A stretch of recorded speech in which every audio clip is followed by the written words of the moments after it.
जय श्री राधे कृष्ण। आप सभी का हमारे YouTube चैनल पे बहुत बहुत स्वागत है। आइए जानते हैं वर्ष 2021 में सफला एकादशी का व्रत कब किया जा रहा है। आइए जानेंगे सफला एकादशी के मुहूर्त, महत्व और पारण समय के बारे में।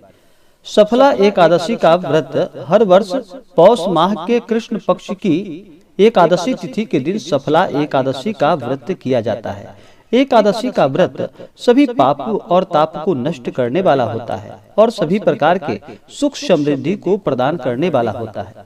सफला एकादशी के द्वारा भगवान विष्णु को शीघ्र ही प्रसन्न किया जा सकता है। इस एकादशी के आराध्य देव नारायण हैं।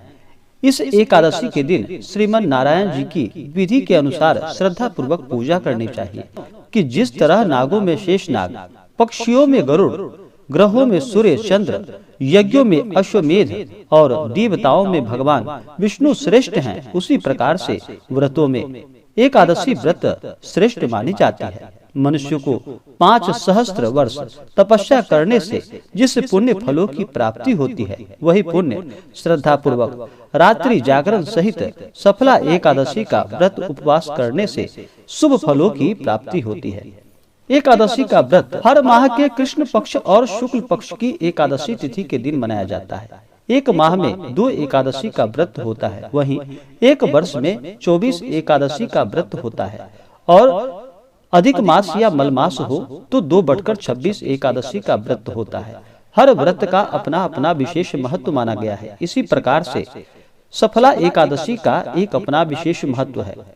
इस दिन भगवान श्री हरि विष्णु, माता लक्ष्मी, भगवान विष्णु के नारायण स्वरूप का पूजन किया जाता है। इससे भगवान अति प्रसन्न होते हैं और अपने भक्तों के सभी दुख और कष्टों को दूर कर देते हैं।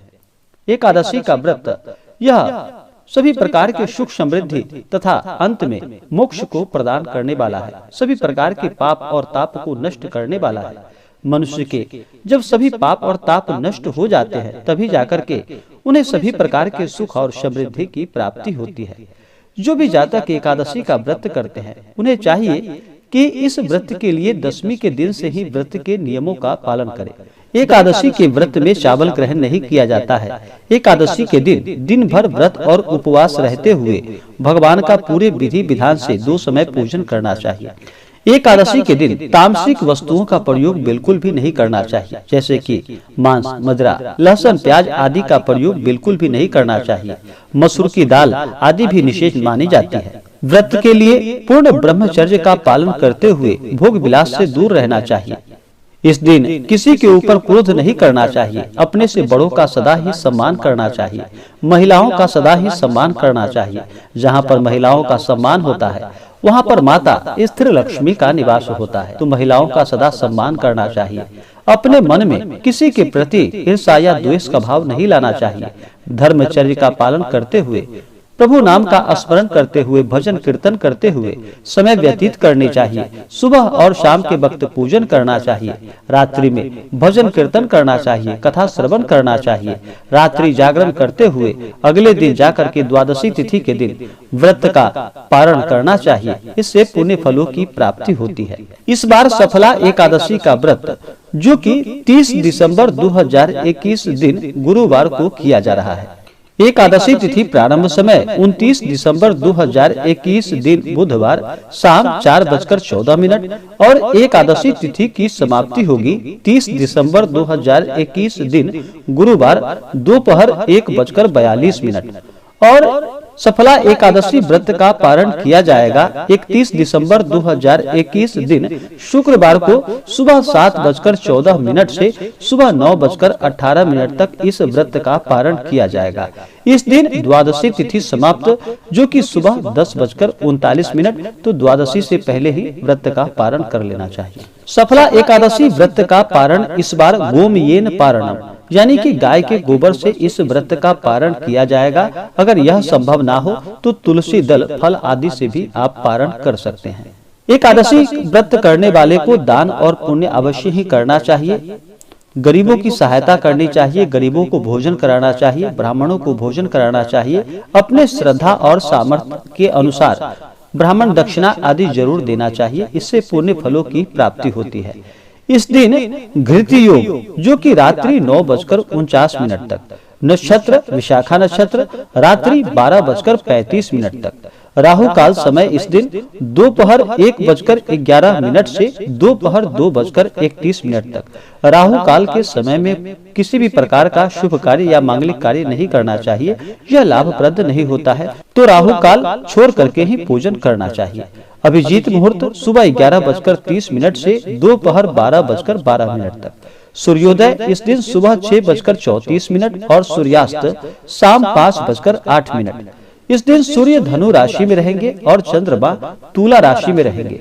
जो भी जातक एकादशी का व्रत करते हैं उन्हें चाहिए कि पूजन के लिए एक अच्छा सा जगह ले, उस जगह को अच्छे से पवित्र करके वहां पे एक चौकी लगाए, चौकी पे पीला वस्त्र बिछा करके वहां पर भगवान विष्णु और माता लक्ष्मी का फोटो या प्रतिमा रख करके उनका पूरे विधि विधान के साथ पंचोपचार या षोडशोपचार पूजन विधि के द्वारा पूजन करना चाहिए।